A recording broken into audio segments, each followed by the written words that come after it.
ঘরেই যদি সহজভাবে এরকম ঝরঝরে চিকেন বিরিয়ানি রান্না করে নেওয়া যায় তাহলে আর রেস্টুরেন্টে গিয়ে খাওয়ার দরকার কি। আসসালামু আলাইকুম, আপনারা সবাই কেমন আছেন? আলহামদুলিল্লাহ আমরা ভালো আছি। চলে আসলাম আজকে একটা মজাদার রেসিপি নিয়ে। রেসিপিটা হচ্ছে চিকেন বিরিয়ানি। আর এই রেসিপিটা আমার আইডিতে এর আগেও আমি অনেকবার দিয়েছি, তবুও এখন আমি আবার দিয়ে দিলাম অনেকের রিকোয়েস্টে।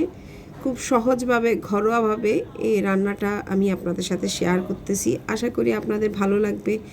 আর যদি ভালো লেগে থাকে তাহলে লাইক কমেন্ট শেয়ার করতে ভুলবেন না প্লিজ। আর অবশ্যই ভিডিওটাকে শেষ পর্যন্ত দেখবেন, কারণ শেষ পর্যন্ত না দেখলে আপনি সম্পূর্ণ রেসিপিটি বুঝতে পারবেন না। তো এখানে প্রথমত আমি আলু ভেজে নিচ্ছি। আলুগুলোকে একটু লাল লাল করে ভাজবো যাতে একটা কালার আসে। আসলে আলুর মধ্যে একটু কালার আসলে তখন বিরিয়ানিতে দিলে ভাল লাগে দেখতে।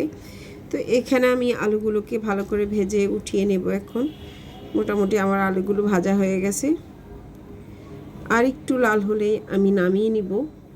আমি আসলে চিকেন বিরিয়ানি বলেন যে কোনো বিরিয়ানিতে আলু খেতে সবাই খুবই পছন্দ করে, তাই আলু তো সব বিরিয়ানিতে দেয়াই লাগে।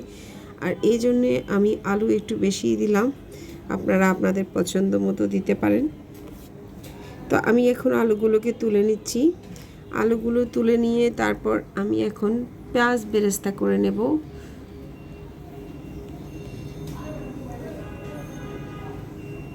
আমি এখানে একটু বেশি পরিমাণে পেঁয়াজ দিয়ে দেব। পেঁয়াজটাকে ভেজে আমি কিছু পেঁয়াজ উঠিয়ে রাখবো। তো আমি এখন নেড়ে চেড়ে ভালো করে পেঁয়াজটাকে ভেজে নিচ্ছি, লাল হওয়া পর্যন্ত আমি অপেক্ষা করতেছি। আর এর মধ্যে আমি শুকনো উপকরণ আর বাকি উপকরণগুলো রেডি করে নিচ্ছি। আর এইদিকে আমার পেঁয়াজটা মচমচে করে ভাজা হয়ে গেছে। এখন আমি প্রায় অর্ধেকের বেশি পেঁয়াজ উঠিয়ে নেব। আর অল্প বেরেস্তা থাকবে যেটার মধ্যে আমি মাংসটা দিয়ে দিচ্ছি।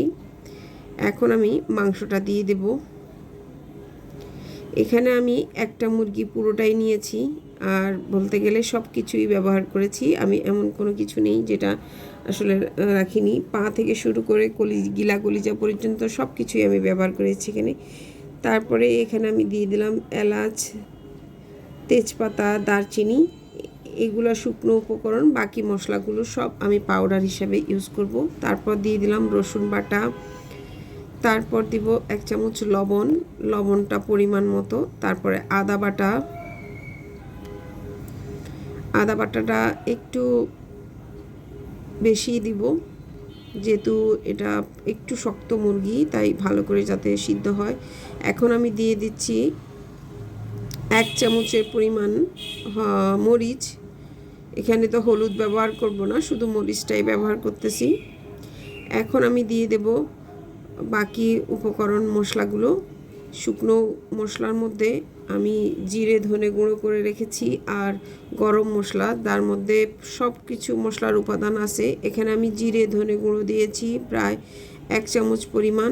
আর এখানে দিয়ে দিলাম গরম মশলা 1 চামচ। তারপর দিয়ে দিচ্ছি রাঁধুনি গুঁড়া মশলা। রাঁধুনি যে বিরিয়ানির মশলাটা আছে সেই মশলাটা আমি দিয়ে দিচ্ছি প্রায় 2 চামচ পরিমাণ। এখন দিয়ে দিচ্ছি কিশমিশ। তারপর দিয়ে দিচ্ছি টমেটো পেস্ট।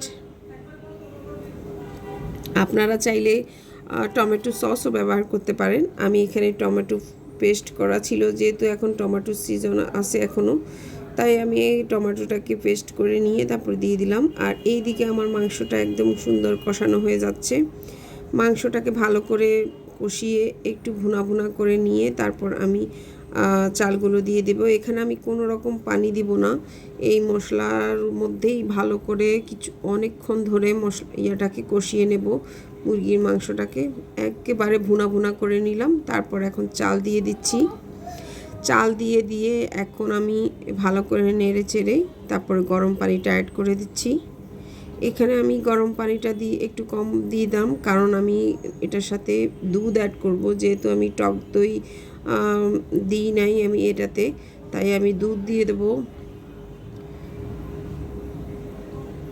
আমি এখানে আলুগুলো আর বেরেস্তাগুলো দিয়ে দিচ্ছি। তারপরে পানিটার একটা আন্দাজ করে আমি এখানে 1/2 লিটারের পরিমাণ মতো দুধটা দিয়ে দেব। এখন আমি ভালো করে নেড়েচেড়ে সুন্দর করে সেট করে দিচ্ছি, আর বলক এসে গেছে। তারপর আমি 1/2 লিটার দুধ দিয়ে দিচ্ছি। এখানে আপনারা লিকুইড দুধটাই ব্যবহার করবেন, পাউডার দুধটা ব্যবহার করলে পানির পরিমাণটা আরেকটু বেশি দিয়ে দিবেন। যেহেতু আমি লিকুইড দুধ ব্যবহার করেছি তাই আমি পানিটা একটু কম দিয়েছি। সাথে দিলাম গোলাপ জল, কেওড়া জল 1 চামচ পরিমাণ, বড় টেবিল চামচ 1 চামচ পরিমাণ কেওড়া জল আর গোলাপ জল দিয়ে দিলাম। এখন আমি ভালো করে নেড়ে ছেড়ে একটা ঢাকনা দিয়ে রেখে দেব। তারপর আস্ত কিছু কাঁচামরিচ দিয়ে দিলাম। তারপর এখন লবণটা চেক করে নেব। একটু লবণটা চেক করে সব কিছু পরিমাণ চেক করে তারপর আমি একেবারে ঢাকনা দিয়ে দেব। একটু লবণ লাগবে তাই লবণটা দিয়ে দিলাম। তারপর এখন আমি এসে আমার রান্নাটা হয়ে গেছে মোটামুটি। চুলার আঁচটা আমি একটু কমিয়ে দিয়েছি। এখন ঝরঝরে হয়ে গেছে মোটামুটি আমার পোলাওগুলো।